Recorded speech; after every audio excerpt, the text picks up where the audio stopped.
Hey, what's up everyone, and welcome to Table 12.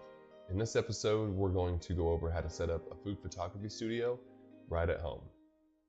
We'll go over lighting options, backgrounds and surfaces, camera options, and a quick how-to on using props and food styling to help us tell our story. First up is lighting. If you don't have any artificial lights available to you, that's not a problem. You can just find a north-facing window and set up shop there. Whether or not you're using artificial light or natural light, you will need something to help control that light, like white foam core, for example, to help kind of bounce that light back and soften the shadows a bit. And when we want to redirect our light, we can use black cards to help direct beams of light at the subject, or we can even use them to absorb the light if our surface or background is lit too much. We can kind of place them to where they absorb that light. As for artificial lights, there are thousands of options out there. I'll leave links down in the description below to all of the gear that I'm currently using. Next up are surfaces and backgrounds, which are essential to food photography.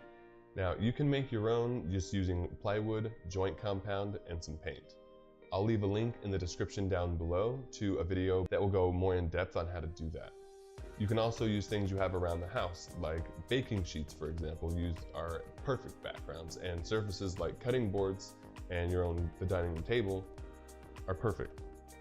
All right, let's talk food styling. Now, when it comes to the art of plating, I was taught to follow a few simple guidelines: tall and tight, cascading, and staggered. Now keep those in mind, because what we're doing is we're attempting to tell a story here, and what's going to help us on that journey is the composition. And composition and food styling go hand in hand in food photography. Another part of our job is to create the feeling of a bigger world outside of the frame. And what's going to help us achieve that is following a few basic compositional guidelines: the rule of thirds, leading lines, and layers to create depth. We'll go over those topics more in depth in future videos.